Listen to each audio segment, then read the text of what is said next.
Hello students.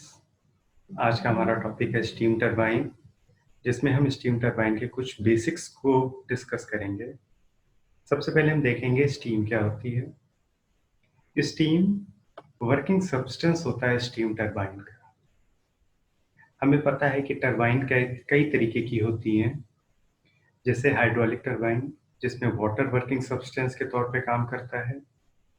Gas turbine, जिसमें gas काम करती है वर्किंग सब्सटेंस के तौर पे। साथ ही एक और इम्पोर्टेंट क्वेश्चन इसके साथ में है, क्या स्टीम एक परफेक्ट गैस है? तो हमारा आंसर होता है नहीं, क्योंकि steam usually processes properties like pressure, volume, temperature, internal energy, enthalpy and entropy as like gases. But pressure, volume and temperature of steam as a vapor are not connected by any simple relationship such as it expressed by the characteristic equation for a perfect gas. तो किसी भी तरीके का relation नहीं establish होता है इसमें, जैसे परफेक्ट गैस में हमें मिलता है। तो यहाँ से क्लियर होता है कि स्टीम जो है परफेक्ट गैस नहीं होती है।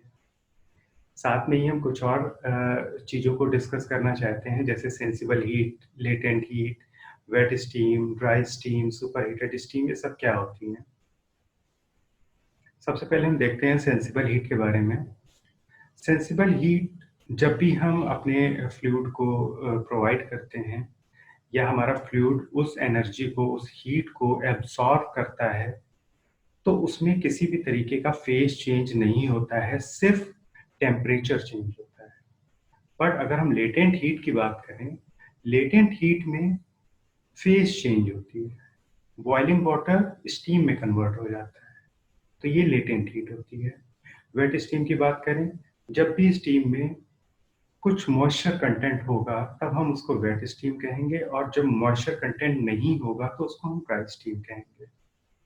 जब हम अपनी ड्राई स्टीम को कांस्टेंट प्रेशर पर रखते हुए सुपर हीटेड सिचुएशन में ले जाते हैं, इसका मतलब है हम उसमें टेम्परेचर राइज करते हैं और वो सैचुरेशन कर्व को क्रॉस कर लेती है, तो हमें सुपर हीटेड स्टीम मिलती है। The properties of steam are dependent on its pressure.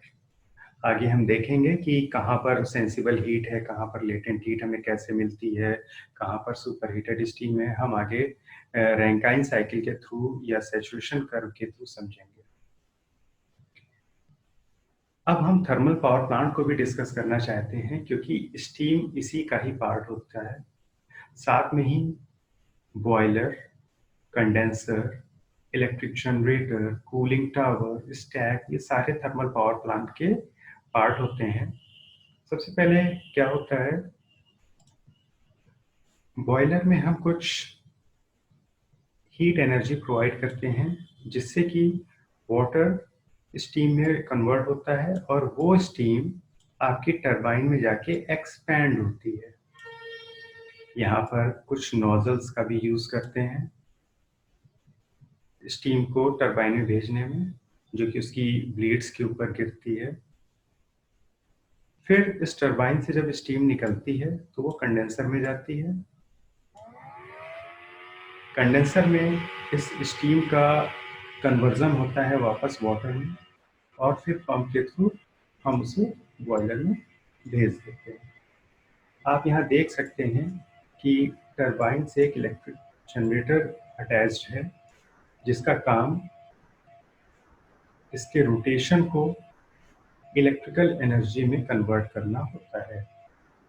यहाँ पर जो रोटेशनल एनर्जी होती है वो मैकेनिकल एनर्जी में कन्वर्ट होते हुए आपकी इलेक्ट्रिकल एनर्जी में कन्वर्ट हो जाती है, जिसको हम यूटिलाइज करते हैं। आगे बढ़ते हैं और देखते हैं रैंकाइन साइकिल किस तरीके से ड्रॉ करते हैं, या इसका क्या इंपॉर्टेंस है थर्मल पावर प्लांट में या स्टीम टरबाइन में। यहाँ पर हम देख सकते हैं एक टीएस कर्व है सैचुरेटेड रैंकाइन साइकिल के लिए, और टीएस कर्व है सुपर हीटेड रैंकाइन साइकिल के लिए। डिफरेंस अगर हम देखें तो बेसिकली ये है, 1 से 2 आपका पंप वर्क करता है। यहाँ 1 से 2 जो दिखाया गया है ये पंप के लिए है।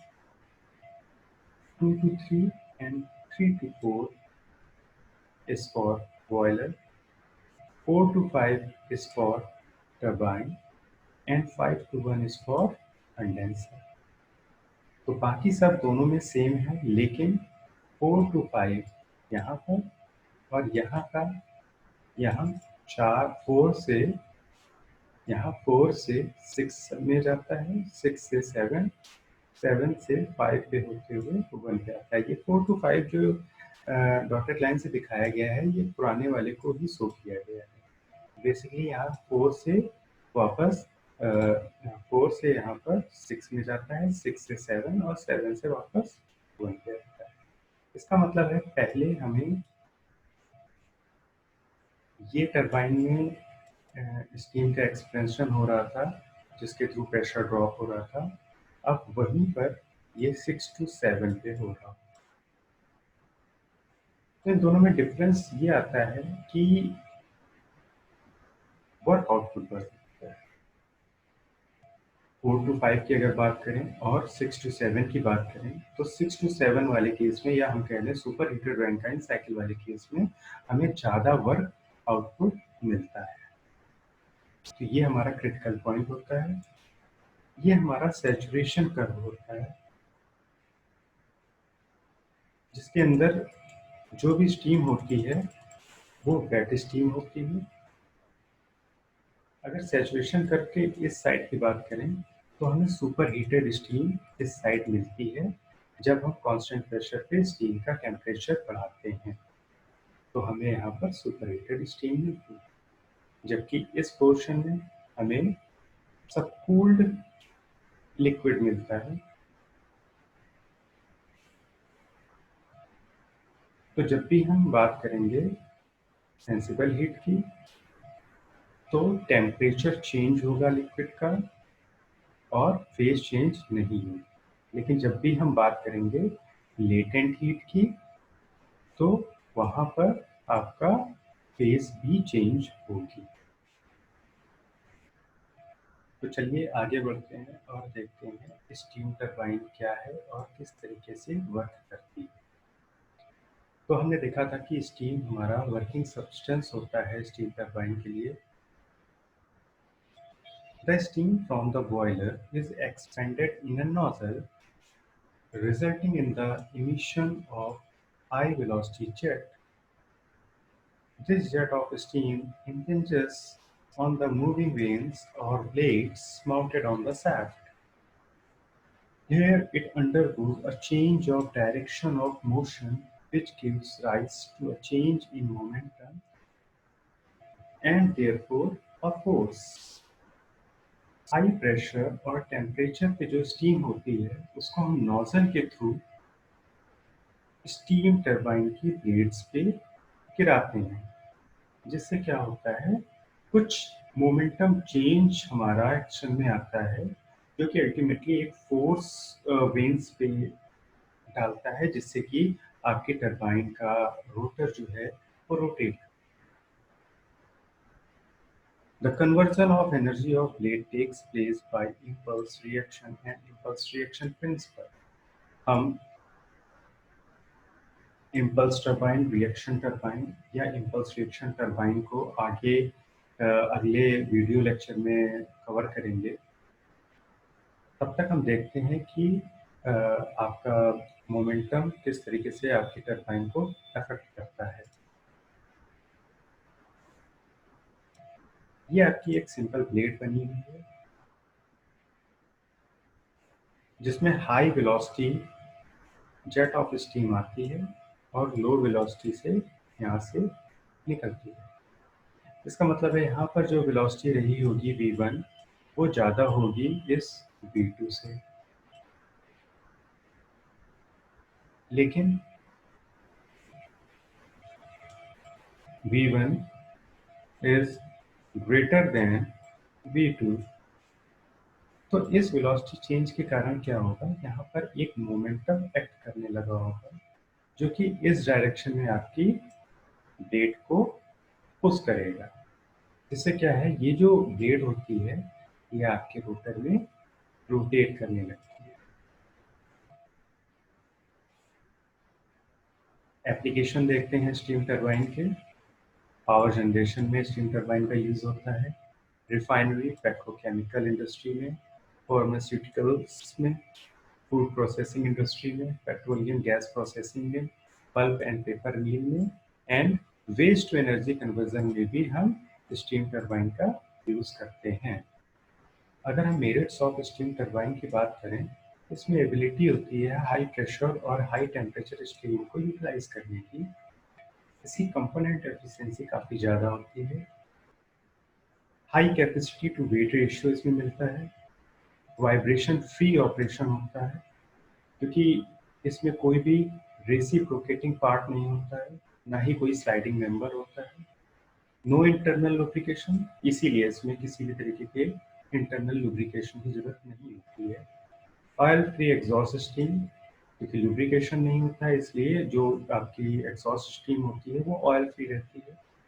Can be build in very large unit और स्मॉल यूनिट्स, लेकिन स्मॉल यूनिट जो होती है उनकी एफिशिएंसी काफ़ी कम होती है। ये इसका एक डीमेरिट भी है। तो डीमेरिट देखते हैं। पहला है for slow speed application reduction gears are required. जैसे हमने अभी डिस्कस किया कि इसकी स्पीड काफ़ी ज़्यादा होती है, हाई रोटेशनल स्पीड इसका मेरिट है। लेकिन जब हमें स्लो स्पीड चाहिए तो हमें रिडक्शन गियर की ज़रूरत पड़ती है उसको कम करने के लिए, उस स्पीड को कम करने के लिए। The efficiency of small simple turbine is poor। तो सिंपल स्मॉल टरबाइन जो होती है उसकी एफिशिएंसी काफ़ी कम होती है। टरबाइन सिलेक्शन, अगर हम टरबाइन सिलेक्शन की बात करें, किस तरीके से अपनी टरबाइन को सेलेक्ट करते हैं पर्टिकुलर ऑपरेशन के लिए, तो हम बेसिकली फोकस करते हैं एफिशिएंसी पे, लाइफ स्पैन पे, power density means power to weight ratio पे, डायरेक्ट ऑपरेशनल कॉस्ट पे, मैन्युफैक्चरिंग एंड मेंटेनेंस कॉस्ट। तो इन पॉइंट्स के बेसिस पे हम अपनी टरबाइन का सिलेक्शन करते हैं। तो फ्रेंड्स, आज हमने कुछ बेसिक डिस्कस किए हैं स्टीम टरबाइन के। आगे हम classification, governing, mounting, bleeding of turbine और भी बहुत सारे टॉपिक हैं जिनको अगले वीडियो लेक्चर के थ्रू हम डिस्कस करेंगे। Thank you. Thank you.